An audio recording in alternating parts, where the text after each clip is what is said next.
Hey, welcome to Raw and Raw. Today it's whatever week, whatever it is.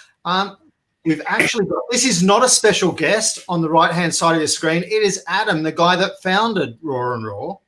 Hey. How are you? Not bad. How you guys going? Good.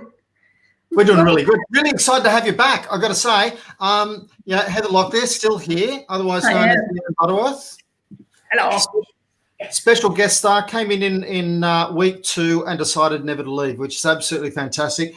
We're all the better for having you here. How are you going this week, Leanne? I'm doing really, really good. I'm doing really well. I'm a bit cold, but that's all right. Really good. How about you guys?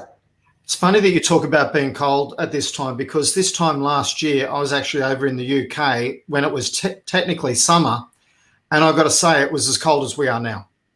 Yeah, I know. But no, the highlight of my week, I got new work pajamas. I'm very excited. You wearing them now? No, I'm wearing my trademark shirt right now. I did Your take trademark shirt. We're going to talk about trademark a little way into this show.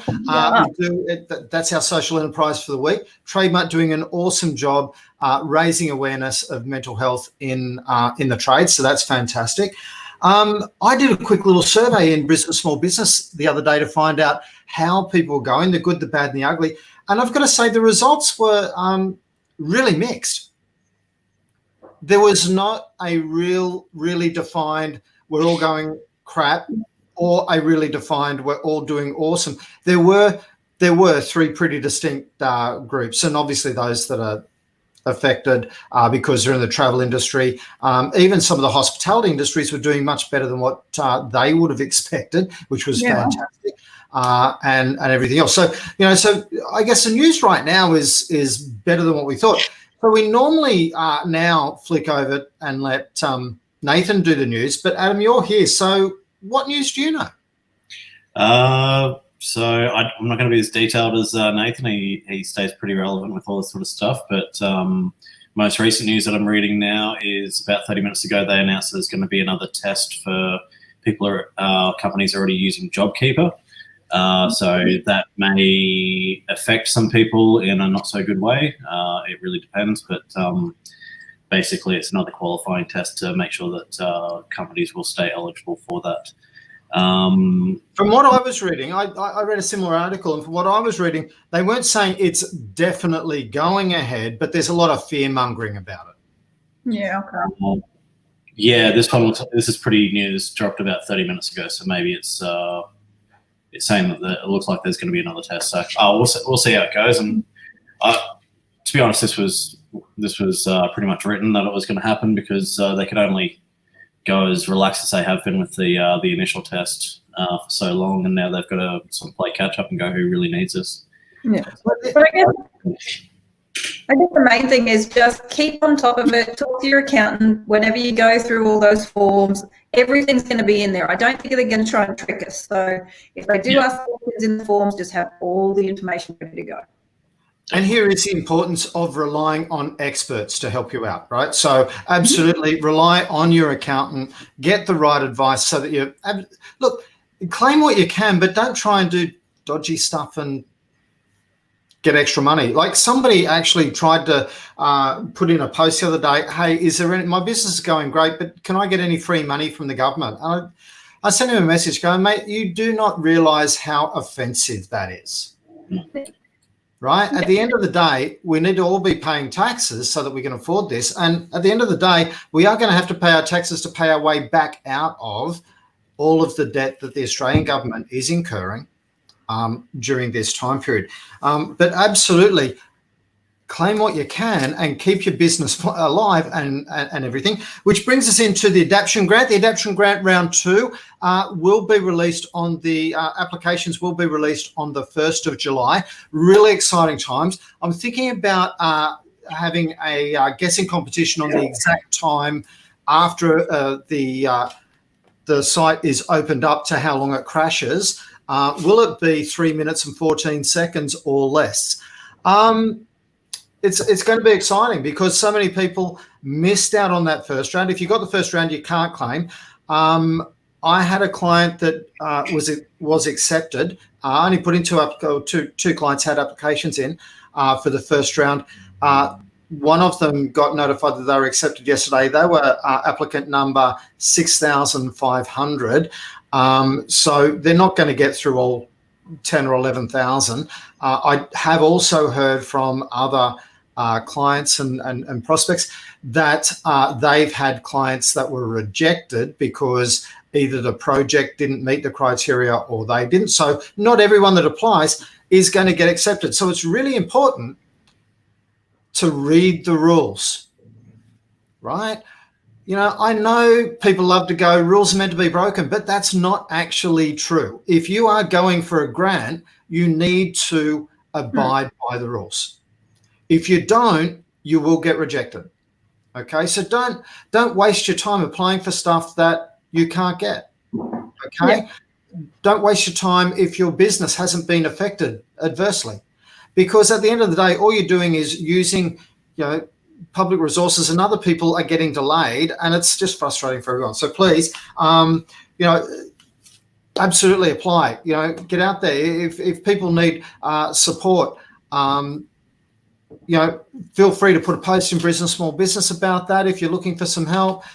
Yeah, I know that Adam does a whole lot of digital stuff and could definitely help people out. If anyone wants to apply to get a new website or get, you know, a whole lot of digital stuff, definitely reach out to Adam. If you are looking for coaching or mentoring, more than happy to help you out. If you're looking to improve the productivity of your team, Leanne could definitely help you. Okay, so from that point of view.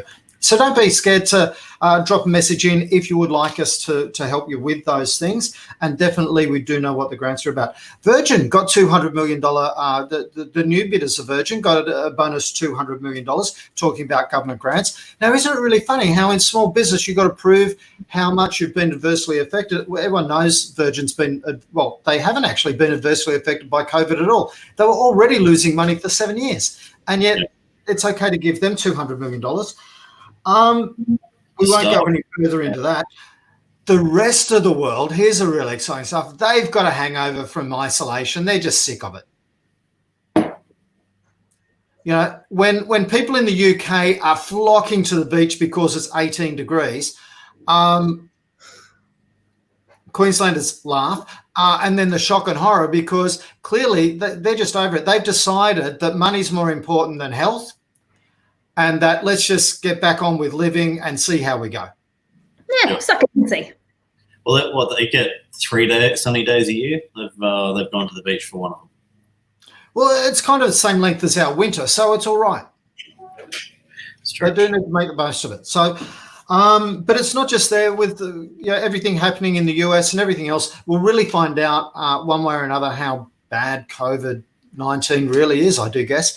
And our borders were open or about to be opened up on the 10th of July, but now we're not sure because of all of the stuff happening down in Victoria, which is really, really quite sad. Some guy had a surprise birthday party and 18 of the guests ended up with COVID, so that's really quite sad.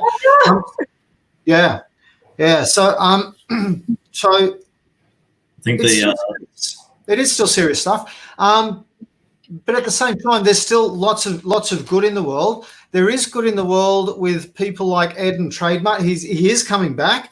So I want to introduce Ed from Trademark. They do a really awesome job with helping raise awareness on building sites and that sort of stuff. Leanne is proudly pretending to be a tradie. Yeah. I think power tools, that's handy. They seriously let you use power tools? I'm good at it. I like it. I am handy. Excellent. They try and ban me years ago. Fantastic. So Ed, you're the hero of the day. Tell us a little bit more about Trademark. Yeah, thanks, guys. So Trademark is a social enterprise workwear company founded by myself and best mate Dan Allen. Met on a building site in 2014 after I'd been, I went to school here in Brizzy, boarding school, and then went up to the Territory for a few years, and then, went back and started a mature age carpentry apprenticeship, and met Dan on site. He was from Sydney, and through an unlikely sort of set of circumstances, we became really close mates, and long days on on the job site, often talking about business ideas and ways to live a different life. And one thing we came up with was that there was sort of a very large gap in the market for some different type of workwear and something to wear to work that sort of stood out compared to what was in the market.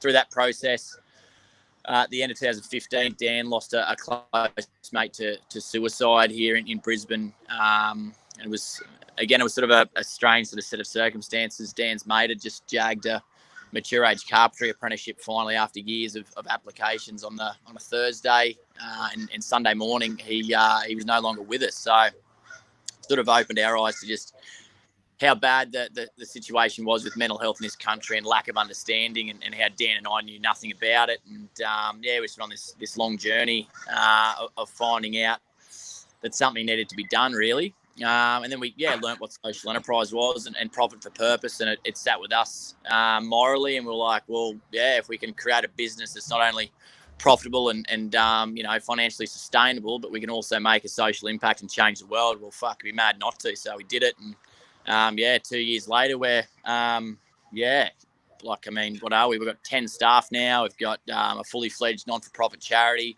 that's operating 9 to 5. It's giving people access to private sector mental health psychologists for free between the hours of 9:30 and 5 o'clock, 5 days a week, which will soon be a 24-hour service. We've just got a lot of really exciting stuff going on, and got our own podcast series now as well, which we're getting amazing feedback on. We've got the Trademark Tribune, which is online newsletter that we create. Lots of different pieces of content across sort of our main 4 pillars, and talk to people about how to make changes to their lives to make sure they're not going backwards. Everyone's sort of moving forwards progressively. And we've also got a Trademark Toolbox Talks that we've just started in the last couple of months, which is live webinars with people that can add heaps of value to our customer base and give access to people that don't normally have that in small building construction companies, access to guys that are really good in their professional development and team building and stuff like that. So just adding as much value to our customer base for free as we possibly can. You could talk for Australia there, Ed. Now, what the really interesting part of that story is that yourself and your mate really hadn't considered anything around mental health and all that sort of stuff. That wasn't what you went out to do. But as soon as you saw that there was a need for that, you went, hey, we want to get behind this.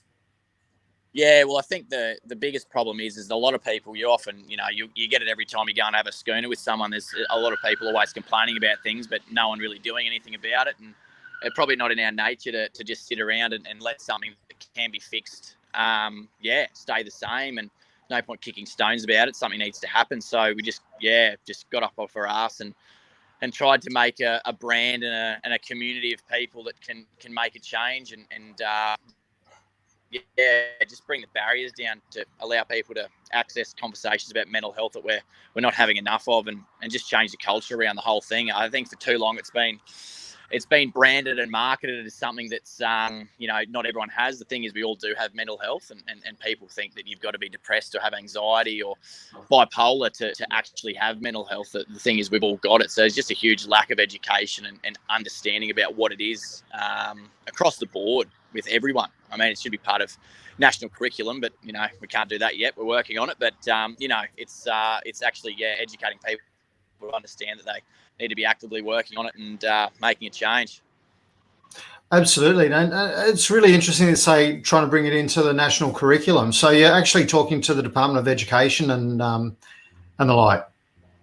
That's a long-term goal for our charity, the Conversation Starter Foundation. So our again, it's sort of what can we do to make a broader impact and ensure that there's going to be a real change to the suicide rate in this country and worldwide, and it's going to come back to early prevention and education and giving kids resilience and tools to put in their toolbox as they grow. I mean, I went to one of the best private schools in Brisbane. Parents paid 3 house mortgages for me to go there, and I never learned anything about what stress, anxiety, depression, anything like that was, or any management tools to look after those things. I mean, it's absolutely outrageous to think that it's not part of the school curriculum. So yeah, it's definitely a long-term goal for us with our charity to implement something, and not just be something they do in year 12 as they're walking out the door. It's something they need to be doing weekly. I mean, we've all got physical health at school. We need to be doing mental health training and resilience training as well. Yeah, absolutely, and that's a really great initiative that you've got going already, and absolutely normalising the conversation around it and starting the conversations around it by wearing, your clothing that's a little bit different. Definitely high vis. No one's going to miss you in that. It's a fantastic charity as it is now. So how long ago was it that it started? So we launched TradeMut 16th of March 2018, and this is a conversation starter foundation. Was registered with ASIC, I think it was like September, October last year, and the service has been operational now for I think about a month and a half. So slowly building capabilities to run that service 24 hours a day. So it's basically just for us to be able to remove the physical and financial barriers for people to access private sector mental health care. I mean, for too long, people don't know where to go to see someone, and when they do find out, barriers to entry are just endless. You've got to get time off work, you've got to find a GP, you've got to get on a mental health plan, then you've got to find a psychologist that suits you. I mean, it's 2020 for God's sake. I mean, there's just rip the barriers away, allow people to access it for free, and put trained professionals behind a phone, and get people to connect. So we just cut all the bullshit out of the way and just gave it direct to the customer. Fantastic. So to catch up with you guys, so just go to trademut.com. Yeah, so trademut.com, or if you want to reach out to, this is a conversation starter, it's just tiacs.org, TIACS.org. Jump on there and check it out. And we appreciate the support. TIACS. Yeah. So on the back of the shirts, hang on, I'm going to turn around. On the back of the shirts, it says, "This is a conversation starter." Can you see? Okay. Yeah. There you go. TIACS. So I'm the model for Adam's typed that in. They're far more smarter than me with technology. If I try and actually do technology while I'm talking to people, all sorts of weird stuff happens.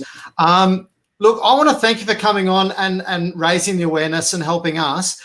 There's already a couple of different networks that I want to, groups that I want to put you in touch with, and that's, Brisbane Plumbers and Brisbane Trading Network. So I'll make sure that I get you introduced to those guys so that you can spread your word through there as well.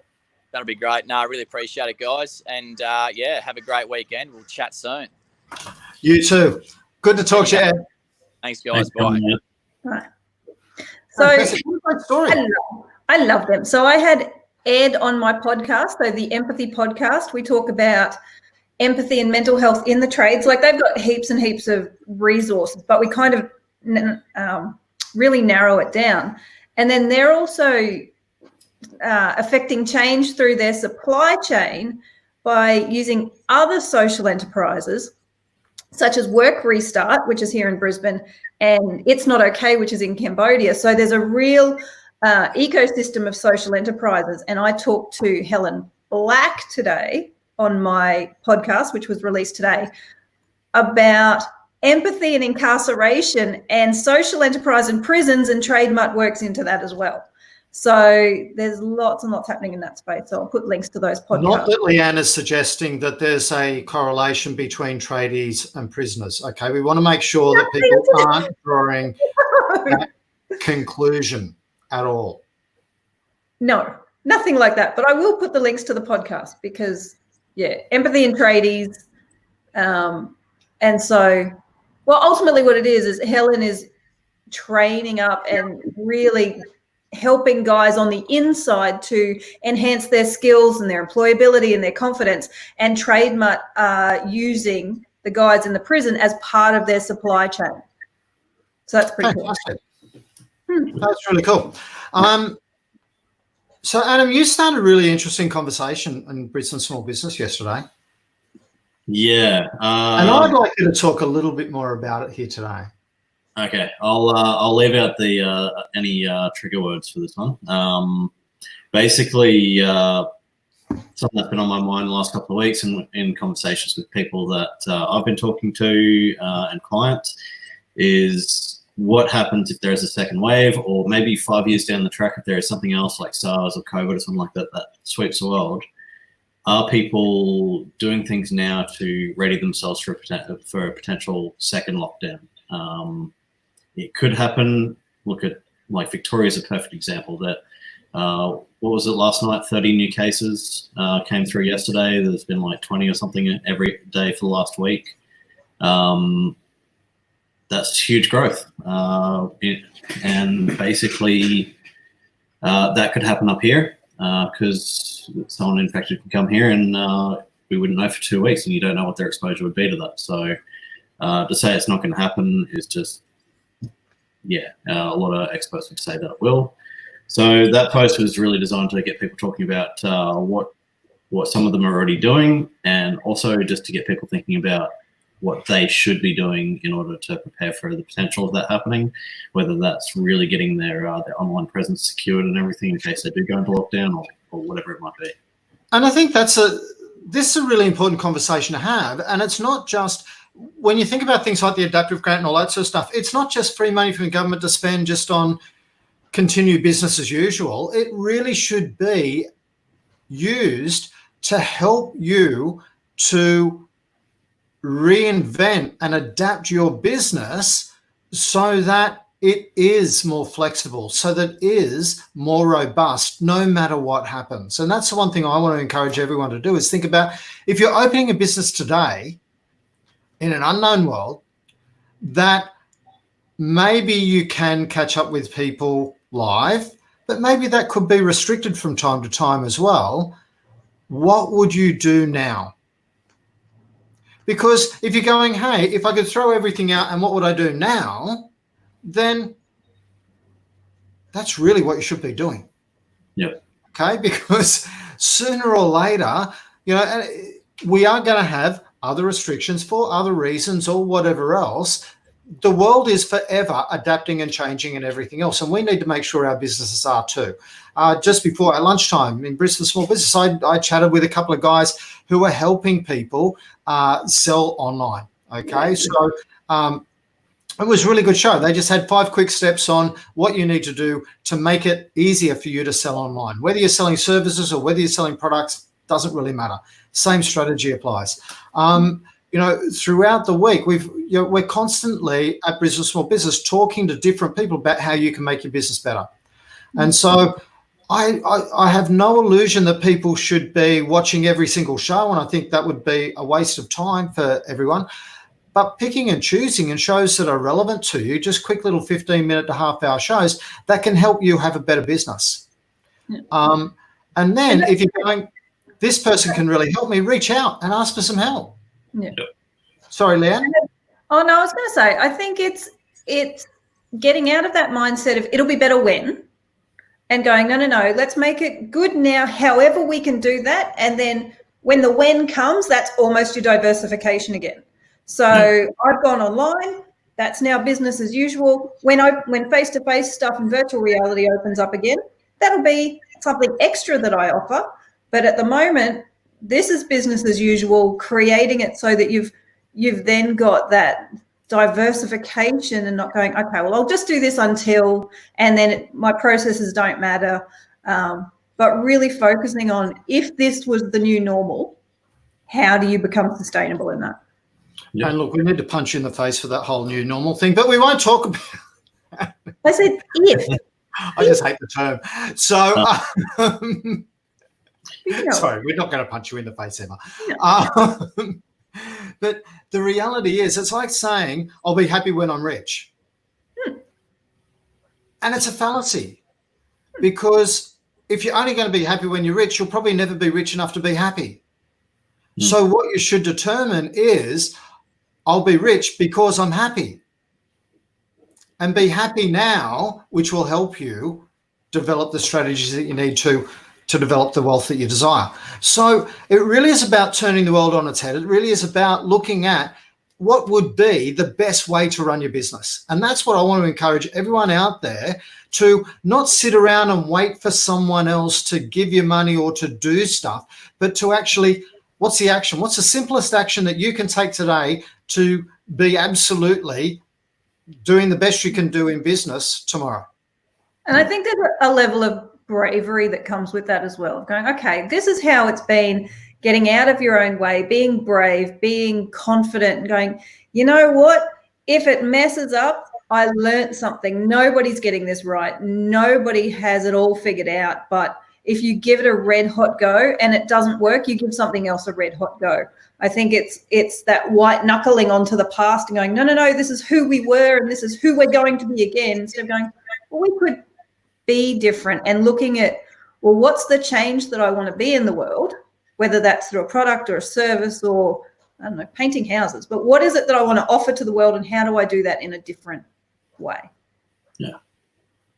I think another cool thing that we can be thinking about with this is this has actually sort of shown us what was coming in regards to workplace diversification. It sucks that it happened with all of a sudden with the shutdown, but more and more businesses, especially larger businesses, are offering a work from home programs and stuff like that. They're setting up in order to be able to do that. From conversations I've had, there's some bigger banks in Australia that are planning on making it so that a very large percentage of their workforce will be full-time work from home. And they might, and so they'll be taking advantage of Zoom meetings, all that sort of stuff. And like, this is talking about one of the biggest ones in Australia that's based down in Melbourne. Basically, they will be shutting down their whole building eventually, from what I heard, and then just going into smaller centres for the operations that they need to perform on site. I assume there'd be some exceptions to that, but if the big guys can do it and they can put the time in and everything like that, then maybe it's worth the smaller guys looking into it as well. And I think the thing that it's shown as well is, I mean, the resistance that people have had to a lot of different things. So whether it's a cashless society or working from home or people washing their hands. And you've always got those people going, oh, it'll never happen. It'll never work. It'll take 5 years. People are resistant to change. There's lots of things that people have really ponied up and gone, oh, okay, this has happened. It's happened overnight. Like using cash, dropped overnight. People washing their hands. So I think it's a real... Well, I mean, I think it's a real... All of a sudden, we're washing our hands. Isn't that awesome? I thought but it's a real opportunity to self-reflect and say, oh, all those things that we didn't think were possible are absolutely possible. What else is possible? What else can we do? Where else have we sort of been hesitant? What else can we be brave on? What else can we see if that works? Because all of this pushback to, oh, people won't do that. People won't do that. No. They've done it. We've done it. We've made the changes. Life is now very different. But that took, I'm almost going to say, not as much bravery as we initially expected, or not as much pushback as we initially expected. And it's also not working from home anymore. I'm currently living at work. So Yeah. I set up my bed. That's the Timothy Ferris line, isn't it? I don't know. I just saw it. 4-hour work week. Yeah. So I now live at work. Yeah. No, that's interesting. So. Well, there you go. Look, gifts wrapped in crap is what one of my mates talks about on a regular basis. And disrupting crap. Is that what you said? Okay. Gifts wrapped in crap, right? So if we look at if we look at the whole COVID situation, it's one of those gifts wrapped in crap. It's stopped. It's helped a lot of leaders, or it's helped a lot of managers become leaders, because they can no longer be micromanaging, and they have to trust their team to do the right thing and measure the effectiveness of the efforts that have been put in. Yeah. They can no longer be measuring the hours that someone's spending at work, but start measuring the outputs that they're producing. And that's a gift. When we start thinking about this, it's helping us be better leaders and managers within our businesses. It's helping us, it's improving our communication and lessening the reliance on we're in the same room and everything else, and making us more considered in what we're doing. It's helping us improve productivity because we're not spending time traveling to a whole lot of appointments and sitting in the car doing nothing for 3/4 of an hour each way for a 1-hour appointment. It's helping us do a lot of things better as small business owners. I've harped for a long time on the fact that for every man hour in business, big business will produce $1.93 for every dollar that is produced in small business. I want to help close the gap. That's my mission in life. This is why I run Brisbane Small Business. I want to help people run more effective businesses by learning to communicate and use the team that's around us with our colleagues. Okay, so recently I put up a post saying, hey, I'm looking for people to work with me who can help me run Brisbane Small Business better. And if you're looking to have a coach or a mentor to do that, now we're not contracting. They're billing me per month and I'm billing them per month to make sure that we both understand that we are each other's clients. So it's about starting to look at different solutions to how you can create the impact that you want to create and utilize the people that are around you to expand your influence and do what you do better. And that's really what I want to challenge everyone to do. I like that. Did we end that conversation where it started or go somewhere else? No, I think that went pretty well. So, how would you run your business? If you were to open up your business today, how would you run it if you had to start all over again? Yeah. I really want you to start thinking about how you could do that, because that really is the passion of my life, is helping people run better businesses by collaborating with other small business owners. Stop thinking that everyone's your mortal enemy and start thinking about, hey, if we could all get together, how cool would that be for all of our clients? Yeah. Yeah. Would another, I just thought, Leanne, with what we were talking about, also the mental health side of things and being prepared there. I assume that you've probably got some little tips and stuff you could throw out there.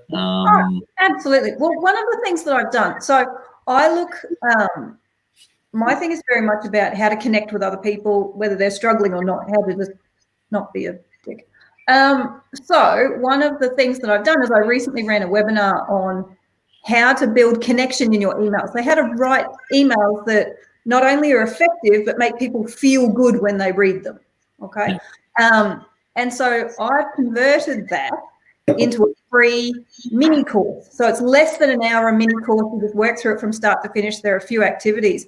And it's going really well so far because you can just work through it and go, oh, okay.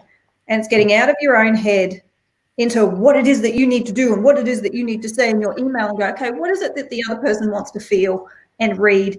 And if they can feel that, they're more likely to connect with the content. So I've created that as a free mini course, and I'll put the link up. But yeah, it's great because you sort of go, okay, this is the impact that I want to create. How do I do that now in this world on a bigger scale? And how do I give back at the same time? So that's what I've done there. Awesome. Now, of course, you've got a blog about that. I will have. Soon. And then she's going to share that in the Brisbane Small Business as well. We're going to teach you how to use the whole Brisbane Small Business website, group, page thing. Hey, we've got 3,500 people plus coming in every day. It's a pretty awesome little hotbed of activity in Brisbane Small Business. I'm really excited. You know what's going to happen in the next week or so in Brisbane Small Business? We're going to cross the 10,000 line. That and on the Facebook group, you mean? Yeah. Oh, that's exciting. Yeah. Yeah, big.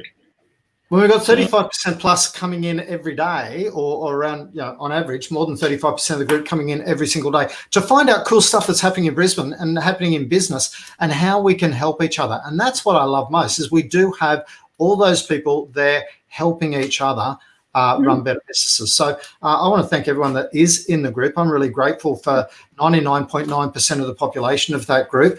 Every now and again, we meet someone who isn't quite as friendly, but that's okay. They don't last long. So we solved that problem. They're not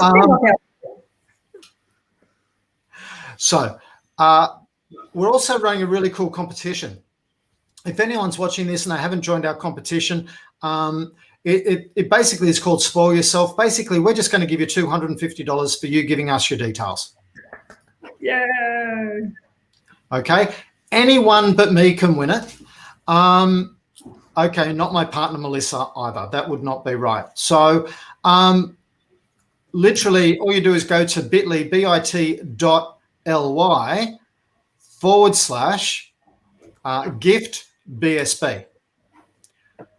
And all you got to do, you've got to basically give us your details. We're going to email the winner from our CRM to make sure that you're giving us the right details. And to claim the prize, you have to contact me to claim the prize in the next 24 hours after you get that email. I'm going to give a special code in the email. You got to ring me up and say, hey, Kevin, here's a special code, and bang, you win the prize. The really, really, really super cool thing is that a couple of months ago, or about a month ago, this guy rang me up out of the blue and said, can I take you to lunch? And I'm going, I don't know who you are. And, we're all a little bit skeptical. And I want to encourage people to stop being skeptical, because really cool stuff happens when you stop being skeptical. This guy, he just wanted to take me to lunch and have a bit of a chat about what was happening in business, small business, and said, mate, I just want to help you make this better. I want to help you get more activity in there. I want to help you get more of these people doing business with each other. How can I do that? And I said, look, I don't know. He said, look, I'm going to give you $2,000. Do what you want with it. And I went, hang on. Okay, so we've sat down and had lunch for 5 minutes, and he's offering me $2,000. So I've stopped being skeptical. So I said, okay, so what if I ran a competition for that? And he said, that'd be really cool. So with our Spoil Yourself competition, if you're a member of the BSB directory, at the time when we do the draw at 12 o'clock on the 30th of June, if you're already a member of the BSB directory at that stage and you've joined the competition and you're a member of Brisbane Small Business, we're going to give $2,000 to you to spend with another directory member to fix your business. So you don't just get to spoil yourself, you get to spoil your business too. That's pretty good. Sounds good to me. It's a pretty awesome scenario. And all because this complete stranger thought we were doing some cool stuff and wanted to help out. Do they get a shout out, or are they wanting to stay on this? I'm really excited. But you see, the reason that we're rewarding people on the directory is I'm bribing people to get on the directory. I really want all of our members to be on the directory so that when we're all looking for a web designer, or when we're looking for an empathy trainer, we've got to find out what a better communication strategist. Yeah. I want to be less of a dick. All right, cool. I need an empathy training. That. Google. I will get around to doing that course, I promise. Yeah. I want people to go to the website and have a quick look and deal with somebody else that's local, rather than buying that online course from some American. Yeah. I want to keep the money local so it keeps spreading local. And for the people who are on BSB already, who are already members, it's getting. Ooh. You've just frozen up there for a second. So I think what you're saying is, so if you're already a member of Brisbane Small Business in the Facebook group, that's not enough. You've got to join the competition. Okay. And then if you've joined the competition, then you're eligible for both the $250, well, immediately the $250. And if you're a member on the Brisbane Small Business directory, I'm going to remove Leanne for a second. I'm even going to kick her out, and then she can come back in. Sorry about that. And then if you join the directory, then you can win the $2,000.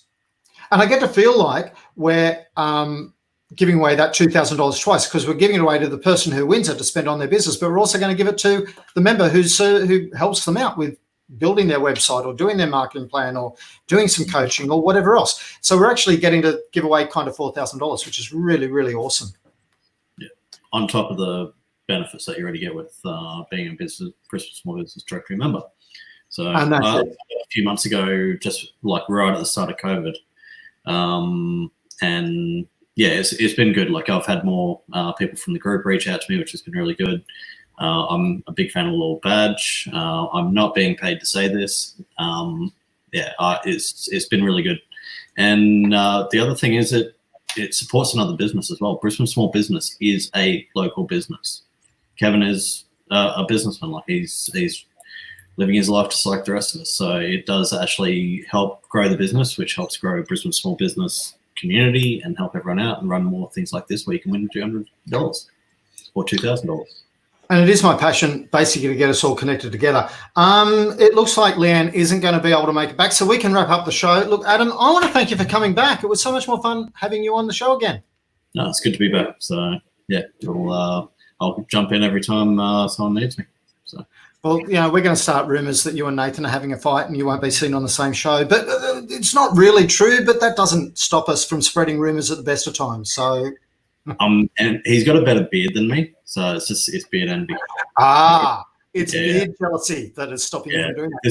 This looks so ratty next to him. So, Plus Look, I want you to have a great weekend. Have a great week. I'm sure we will be chatting a lot throughout the next week anyway, as we have been the last few weeks.